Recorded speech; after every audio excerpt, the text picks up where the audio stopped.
Olá, você, Luciane Sartori, com você e agora com um convidado maravilhoso, Edson. Edson, como vai você? Edson Silvestre, professor de filosofia. Olha que coisa linda, mas ele vai fazer toda a apresentação dele, né, Edson? E eu trouxe o Edson aqui para a gente fazer, não é, mais um vídeo, né, para você pensar junto com a gente. Na verdade, é para a gente manter nosso pensamento fora da caixinha. Esse é o segredo, né, Edson? Não é isso? Importante. Saudades suas, saudades. Que bom te ver.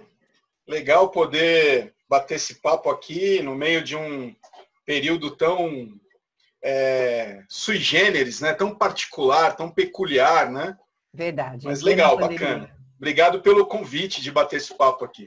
Não, imagina, a gente vai cansar de conversar e vai cansar de conversar com você também, que está nos ouvindo ou nos vendo aí, não é? Porque a gente vai falar hoje, para a gente poder pensar fora da caixinha, a gente vai falar de filosofia, não é? A gente vai falar de filosofia. E sabe por que a gente decidiu fazer essa série Pensando Fora da Caixinha, falando aqui em filosofia? Porque muita gente chega para mim e fala assim, olha, eu não suporto filosofia, mas isso dói na alma, sabia? E eu não sou professora de filosofia, mas isso dói na alma da gente, porque eu amo filosofia. Mas tudo tem um motivo nessa vida. E eu acho que quem não gosta de filosofia, não gosta porque nunca assistiu a aula do Edson. Esse que é o segredo, Edson. Ai.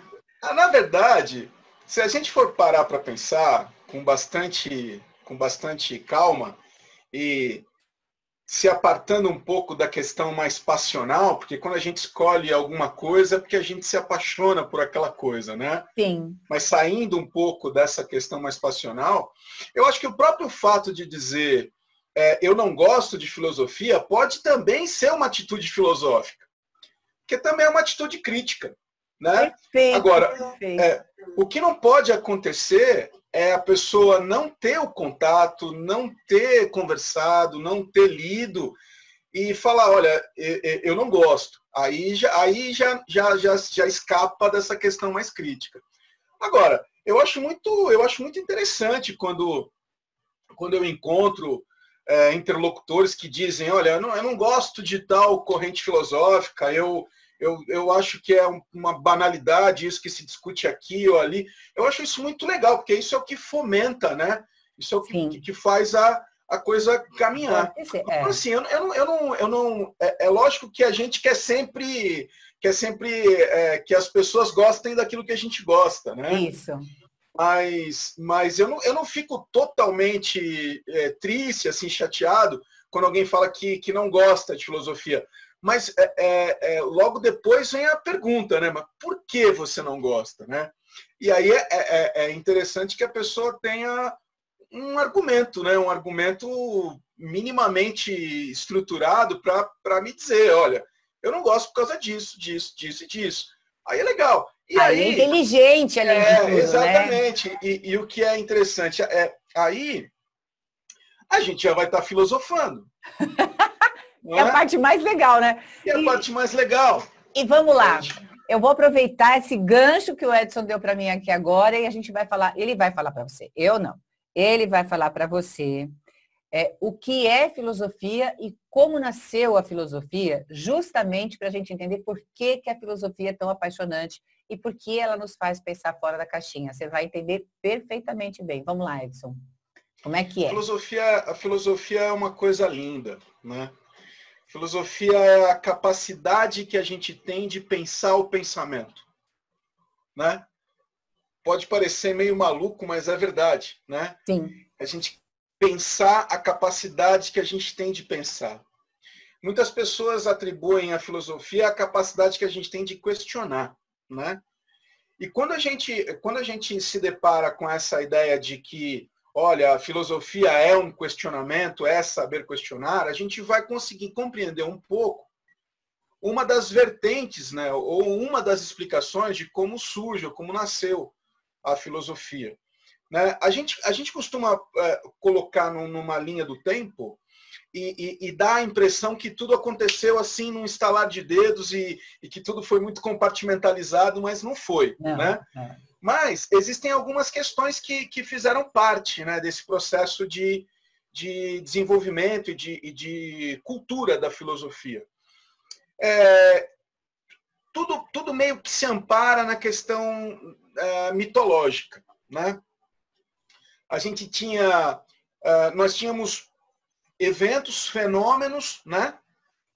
Lembrando que fenômeno vem do grego phainomenon, aquilo que aparece, aquilo que se faz ver, aquilo que eu percebo. E a gente tinha fenômenos se apresentando para nós que nós não sabíamos explicar, né? E a explicação mais conveniente, mais convincente e talvez mais confortável naquele momento era atribuir a um Deus, a um determinado Deus. Lógico que eu estou aqui pulando uma série de etapas, sim, né? Sim, sim, é para simplificar mesmo. Mas é para ser bem resumido, né? E aí a gente atribuía a um determinado Deus, né? E esse Deus, a presença desse Deus, a existência desse Deus nos confortava, né?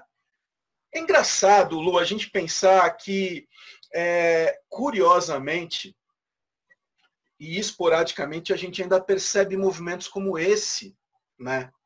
A gente está falando do século V, VI a.C., ontem. Mas a gente ainda percebe, né? A gente percebe hoje. Eu me lembro muito bem no evento da queda de Brumadinho, lá da questão do rompimento da barragem, né?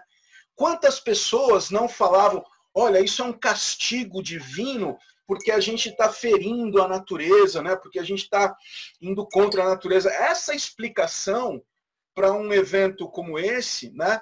Essa explicação para um evento como esse é uma explicação que também se ampara um pouco na insuficiência lógica, né, de algumas pessoas de entender um evento. Exatamente. Né? Então, se você pega um geólogo, né, ele vai falar assim, não, isso aqui rompeu por causa disso, disso, disso, disso. Você pega um engenheiro, olha, isso aqui.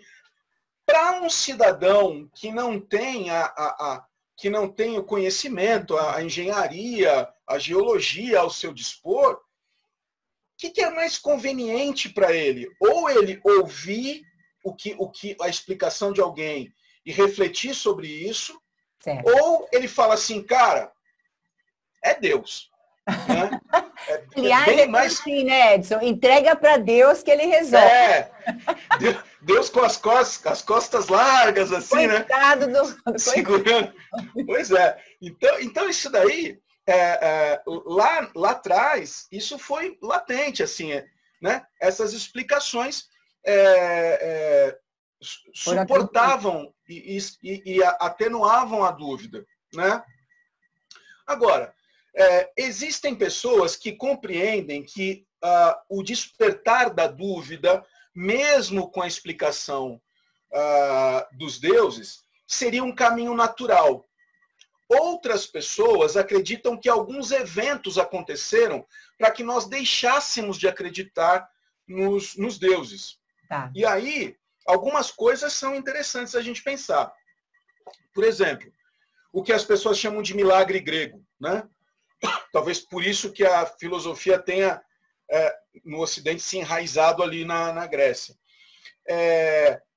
O desenvolvimento e o aprimoramento da escrita, né? A invenção da moeda, né? A invenção do calendário, né?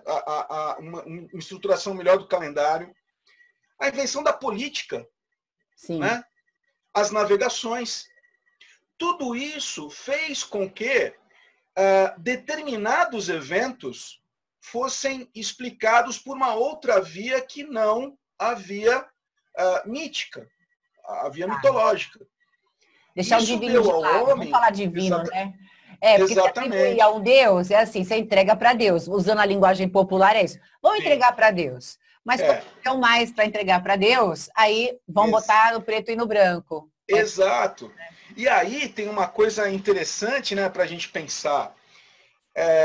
A partir do momento que esse encanto, né, se quebra, a partir do momento que a dúvida se instaura,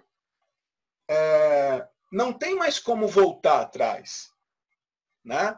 Isso me faz lembrar bastante a alegoria da caverna do Platão, que é uma alegoria super famosa, todo mundo conhece um pouco dela, né?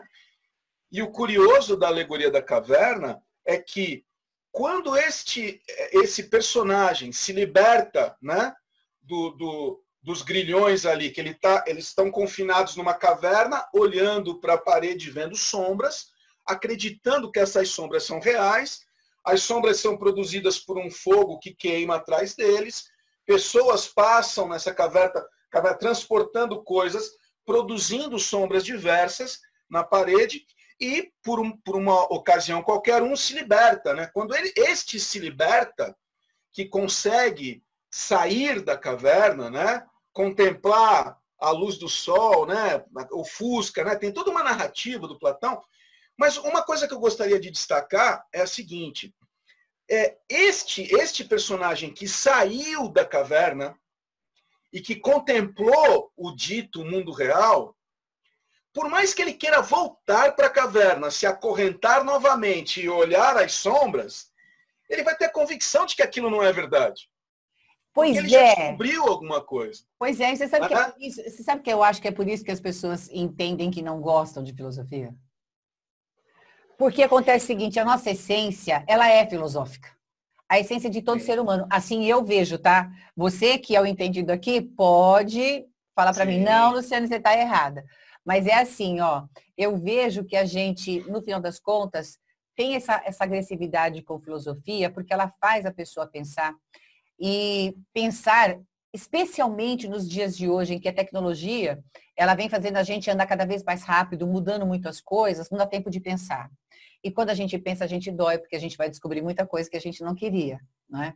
Então, eu acho que isso faz as pessoas, metaforicamente, como você disse, né? Não quererem voltar para a caverna. Porque voltar para a caverna tem isso, porque o homem da caverna, gente, ele evoluiu muito mais do que a gente.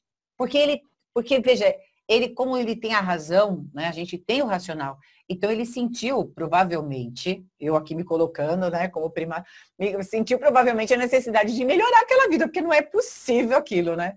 Então, como homem, como ser humano, que é diferenciado do animal, porque tem o poder de pensar, eu chamo de poder mesmo, né? De pensar e de raciocinar. Então, ele tem que fazer reflexões, sim. Por isso que a gente busca tanto, eu acho que isso faz tanto parte da filosofia, entender por que a gente pensa, como você disse, achei ótima essa colocação. Porque a filosofia é isso mesmo, é você pensar por que você pensa daquele jeito, é pensar o pensamento. Eu acho que é bem isso mesmo. Você vai refletir, por que a gente age assim, por que a gente age assado, por que a pessoa faz desse jeito, né? E por isso mesmo que eu acho que a filosofia tem tudo a ver com o cotidiano nosso. Ela está totalmente relacionada. Por isso que a nossa série aqui é Pensando Fora da Caixinha. Para a gente poder começar a avaliar essas reflexões, por isso a gente vai ter uma série aí, né, do Filosofando, né, que é justamente para a gente agregar e associar a filosofia com os dias atuais. Né, que é essa a nossa proposta maior aqui, para que a gente possa entender. Então, quer dizer que filosofia é isso? Porque muita gente coloca, eu acho que um tabu em relação à filosofia, né? Ah, vou ficar lá aprendendo aquela gente velha. Não é? Não tem isso, não, Edson? As pessoas confundem estudar filosofia com conhecer a história da filosofia. São coisas completamente diferentes. Né? Entender quando Sócrates nasceu, quando Platão morreu, em qual local, né? É uma coisa. Agora, que também, não estou desmerecendo, mas é uma outra vertente de conhecimento. Agora, compreender o modelo de pensamento, entender como pensam, aí é uma coisa bastante diferente, né? Sim. Por exemplo, você pega essa ideia da caverna platônica, né? Você vai assistir um filme, por exemplo, como Matrix, é puro Platão, né? Aquela hora que o personagem vivido pelo Lawrence Fishburne, que apresenta aquelas duas pílulas pro personagem do Keanu Reeves, pro Neo, né? Ele fala assim, ó, tenho duas pílulas aqui para você. Você quer continuar nesse mundo da fantasia que você está aí, o Matrix, né? Ou você quer conhecer o mundo real? Isso é a questão platônica. Ó, você quer sair da caverna ou você quer ficar aí dentro? né? Exato. Você quer sair e contemplar o que nós entendemos por mundo real, ou você quer ficar aí dentro, né, nessas sombras? O que é interessante pensar também, Lu, e aí eu vou dar um desconto para a galera, né? E aí também sendo extremamente empático, né, com aquele que diz não gostar de filosofia, certo, é que a ignorância é uma poltrona acolchoada, quentinha, extremamente gostosa, né? E que sair dela custa. Sair dela não é assim. Não é fácil. Sair dela não é fácil, né? Sair desse processo, né? Sair desse momento de ignorância, sair desse estado letárgico, né? Repetindo a cena do Matrix, quando o Neo toma aquela pílula e resolve ir para o mundo real, ele acorda num ambiente, né, onde existem vários casulos de pessoas que estão dormindo, né? Então, sair desse sono, né, sair dessa letargia da ignorância, dói, né? Tem um outro personagem, uma passagem do filme também, em que um personagem ele tá traindo o mundo real, né? E está jogando a favor do Matrix, e ele está comendo um bife. E ele espeta o bife, ele olha assim e fala assim: eu sei que isso não é real, mas é gostoso demais. Né?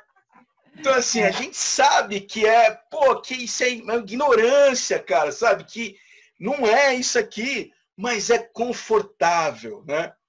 E a ignorância é confortável, né? E a sabedoria, e o saber, e o conhecer, exige da gente uma atitude extremamente proativa, né? E isso, de fato, né?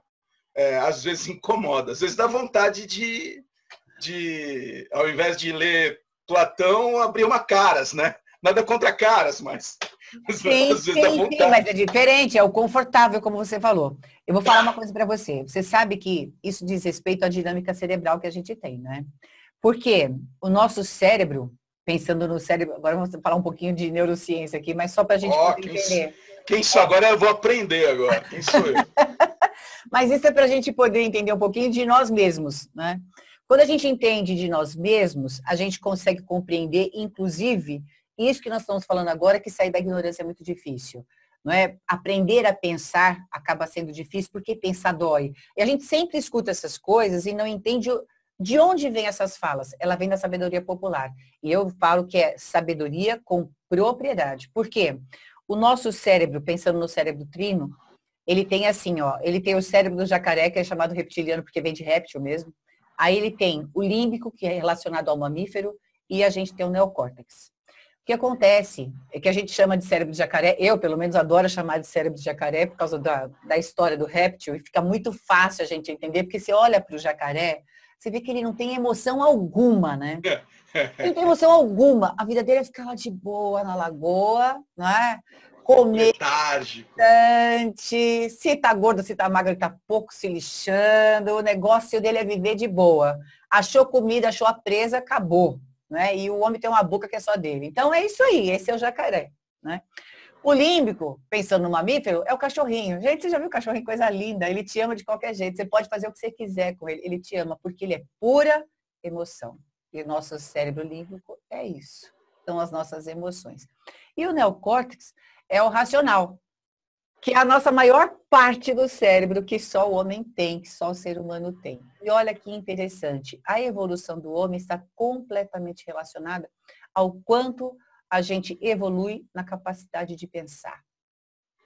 Então, veja, o que a gente mais gosta de fazer? Ficar lá no reptiliano, porque lá a gente fica na rede, a gente dorme, a gente vai passear, enfim, a gente vai para diversão, né? E o límbico nessa hora acha maravilhoso, porque aí a gente vira pura emoção e a gente não pensa, a gente só age, certo? E é o jacaré, na verdade, no final das contas, somando tudo que eu falei, é o jacaré, né? É aquele que está ali para viver. Outra coisa importante de a gente saber é que o cérebro reptiliano, ele também se preocupa muito com a nossa sobrevivência. Por isso que ele gosta que a gente descansa e por isso a gente gosta de descansar. Porque, afinal de contas, né, gente? Quanto mais a gente usa, mais a gente gasta. E se ele quer energia. se a responsabilidade dele é manter você vivo, o que ele vai fazer? Vamos descansar, né? Para que estudar? Para que pensar? Para que trabalhar? É isso. Vamos ficar de boa na lagoa. E aí a emoção fala mais forte. Por isso que a gente fala, eu falei sem pensar, eu agi sem pensar. E isso é muito sábio, porque a gente falou e agiu com a emoção, não é? Que o reptiliano permitiu que você fizesse. Então, veja, somando aí o reptiliano e o límbico. Eu estou falando tudo isso para a gente poder entender por que a filosofia dói para muita gente. Porque ela leva você a pensar, ou seja, ela leva você para o neocórtex e sai, não é? E sai do slow motion, não é? Porque quando você está lá no jacaré, você está no slow motion. Mas não que o cérebro reptiliano seja ruim, ele é ótimo, porque ele aciona na gente o sinal do perigo, faz você reagir quando necessário. Então, ele te protege, ele faz você sobreviver, ele é muito importante como alerta mesmo. É nessa hora que você olha o cachorro feroz e sai correndo, você não pensa, porque até você pensar o cachorro já pegou. Agora, veja aqui atrás, ela leva você para o neocórtex. É isso que incomoda. Eu adorei a metáfora da cadeira, viu, Edson? A questão também, aí a gente já estaria indo para um campo um pouco mais amplo, né? Que são os dispositivos que nos seduzem a ficar em determinados estados, né? Sim. Porque tem a vida dita vida moderna, né? A vida pós-industrial, né? Sim. Para situar, né? Foi uma vida que nos trouxe diversas benesses, né? Diversas coisas gostosas para fazer, interessantes e tal, né? E óbvio, né? Dentro de um sistema como esse que a gente convive, né? Sistema de capital, onde tudo se transforma numa mercadoria, a ignorância também é instrumentalizada. A razão também é instrumentalizada. O amor é instrumentalizado. Tudo é instrumentalizado, né? Tudo vira um grande negócio, né? Exato. Então você vai ter dispositivos te puxando para um lado, dizendo descansa que tá legal pra caramba. Você vai ter dispositivos te puxando para o outro lado, assim, não, produz, porque é isso aí que tem que ser. E vai ter dispositivos falando assim, meu, sente, vive, como se não tivesse amanhã, aquela coisa toda. Exato. Então você tá num mar, né? De dispositivos que clamam pela tua presença dentro do contexto que eles querem você. Então, isso também é uma coisa importante, né? Porque, veja, não é à toa, né, que algumas das programações mais alienantes, né, de determinadas mídias, hoje um pouco menos, porque a gente tem outros recursos, né? Mas algumas programações mais alienantes de determinadas mídias ocorrem no momento em que o trabalhador está descansando, né? Que é para fazer o quê? Que é para fazer com que o trabalhador não se dê conta da sua condição miserável. E se ele não se dá conta da sua condição miserável, ele vai continuar nessa condição miserável porque ele acredita que essa Mas é a eu condição acho que ele que o capitalismo ele traz muito isso. E aquilo que você falou da pílula do Matrix tem tudo a ver com o sentido capitalista mesmo, porque o capitalismo existe para fomentar a ilusão no homem, para que ele se torne um eterno insatisfeito e trabalhe cada vez mais. Então, aquele que é esperto, empreende. E aquele que não entendeu isso ainda, vai procurar trabalhar para o outro. Exato, não é uma crítica ao capital, mas uma crítica aos dispositivos né, que são construídos com um cunho específico e que eu acabo me transformando meio que na coisa, né? Eu sou coisificado, né? E aí eu viro instrumento desses dispositivos, né? Eu viro Igual a tecnologia manobra. faz com a gente. Você não vicia de clicar ali naquele coisinha? Você vicia. O celular é altamente viciante. E especialmente agora, que tudo você faz nele, né? Você olha o seu e-mail, você conversa com as pessoas pelas redes sociais, você se diverte pelas redes sociais. Então, você faz tudo. Tem gente que namora pelas redes sociais. Então, quer dizer, você faz tudo por rede social, porque é vício. É exatamente o que você está falando. Você vira escravo desses mecanismos. E Tanto, tudo isso é prisão. tanto é verdade que, por exemplo, num livro, um livro maravilhoso de um sociólogo chamado Zygmunt Bauman, chamado Amor Líquido, ele vai falar sobre conexão, né? Ele vai começar a falar sobre o amor como conexão. E por quê? Porque a coisa mais fácil que tem hoje é a gente se desconectar. Conectar e desconectar. Sim. Né? Então, eu tenho lá um grupo de pessoas na minha rede social que são a favor do governo. E aí elas publicam coisas que eu não quero ler. O que eu faço? Eu simplesmente vou lá e deleto. Né? Eu passo e para a pessoa ofender a outra é super rápido, porque ela não está vendo, a outra está distante, ela não entende, assim, ela está impactando outro ser humano, né? Perdeu-se, inclusive, essa relação. Conecta e desconecta, quer dizer, tudo muito coisa, né? Tudo muito coisificado. Então, se você trouxer lá de Platão até hoje, né? Passando aí por pensadores, né? Da filosofia, você vai perceber que a filosofia ela permeia muito mais o nosso cotidiano do que muitas outras coisas. Por exemplo, a gente muitas vezes está filosofando sem saber.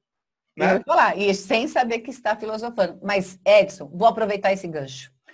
Porque a nossa série Pensando Fora da Caixinha traz exatamente essa proposta que ele acabou de citar. Então, o que acontece é o seguinte, a gente vai trazer esses filósofos e fazer você entender como eles são presentes no nosso mundo e o que faz a gente, então, refletir melhor sobre quem nós somos, não é? E o que nós podemos ser. E como é que a filosofia pode nos ajudar a enxergar isso. Porque o nosso tempo, Edson, acabou. Agora que eu estava aquecendo...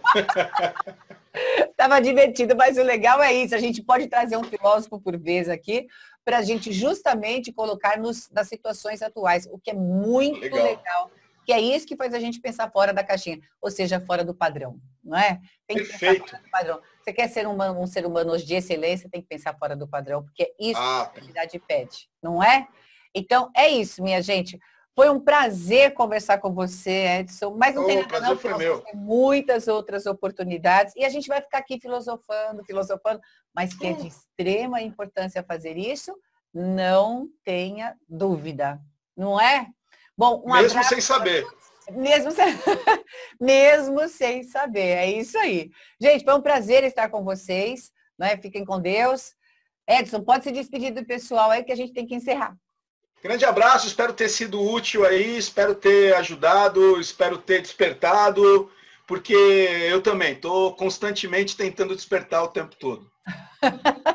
É isso aí, minha gente. Um abraço e até a próxima.